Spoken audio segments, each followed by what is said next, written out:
자극적인 이야기를 전하는 스토리튜브입니다. 나는 마오쩌둥의 개다. 절대 권력을 등에 업고 한 시대를 호령했던 여인. 오늘의 이야기는 중국의 혁명가 마오쩌둥의 네 번째 부인이자 희대의 악녀였던 장칭의 이야기입니다. 장칭은 목수인 아버지와 40대 첩 사이에서 사생아로 태어났습니다. 그녀의 아버지는 알코올 중독자로 가정폭력을 일삼았는데요. 결국 참다 못한 장칭의 어머니는 이혼 후 장칭을 데리고 가정부일을 하며 살아가게 되지만 그녀는 초등학교에 들어간 후로 사생아라는 이유 하나만으로 온갖 조롱과 무시를 당하게 됩니다. 그런데 꽃다운 16살이 되던 해 장칭은 산둥성에 있는 실업극원에 입학하여 경극과 현대극을 익히며 여러 악기도 배우게 되는데요. 총명하고 아름다웠던 그녀는 2년 후 부잣집 아들 페이밍룬과 결혼하게 됩니다. 불우한 유년 시절을 뒤로하고 부잣집으로 시집간 장칭. 그렇게 평범한 행복을 누렸으면 좋았으련만 그녀는 고리타분한 결혼 생활에 질려 2달 만에 이혼하고 칭다오로 떠나버립니다. 혼자가 된 그녀는 자신을 총애했던 실업극원 원장의 소개로 칭다오 대학 도서관에서 일하게 되었는데요. 그곳에서 위치웨이를 만나 새로운 사랑을 시작하고 그를 통해 공산당 가입까지 하게 되었죠. 어쩌면 공산당에 발을 들여놓은 이때부터 그녀의 운명이 180도 바뀐 것일지도 모르겠습니다. 이후 장칭은 공산당 선전극에 여러 번 출연했고 위치웨이와 동거까지 하지만 그녀의 행복은 오래가지 않았습니다. 위치웨이가 국민당에 붙잡혀 가버린 것입니다.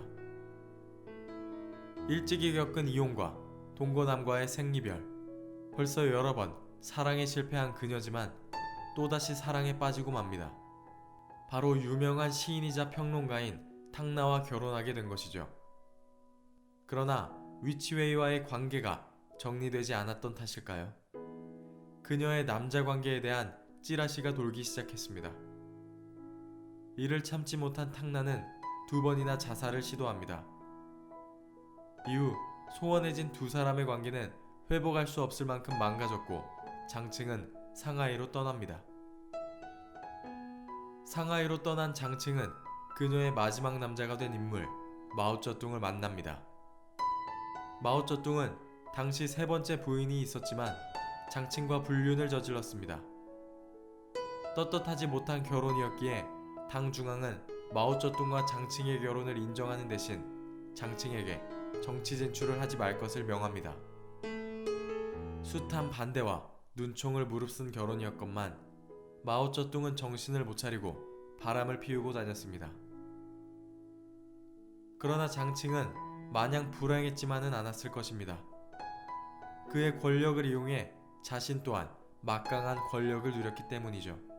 그녀는 마오쩌둥의 정치활동을 부추기는 한편 당시 정치국에 소속되어 있던 왕웅원, 장춘차오, 야오원 위안과 함께 사인방을 이루어 공산당의 선전활동에 적극적으로 나섰습니다. 이 과정에서 마오쩌둥을 따르는 홍위병들의 행진과 폭동으로 중국 전역은 쑥대밭이 되었습니다. 또 자신들의 반대편에 섰다고 간주되는 교사와 학교 지도자, 지식인 등 수십만 명의 사람들을 박해했습니다. 납치와 폭동, 폭행까지도 서슴지 않았기에 죽음에 이르는 사람들까지 속출했습니다.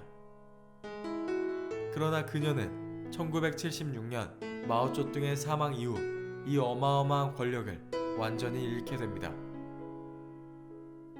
체포와 당적 제명에 이어 무기징역형을 받게 된 것입니다.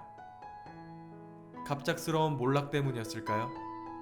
그녀는 감옥 안에서 인후암을 진단받았습니다. 그러나 그녀는 수술을 거부한 것으로 전해집니다.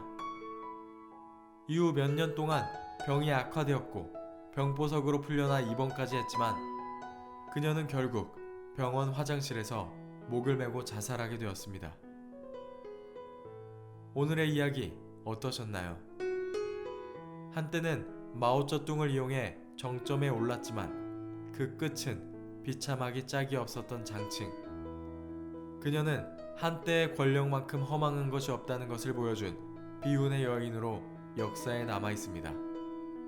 지금까지 매력적인 이야기를 전하는 스토리투브였습니다.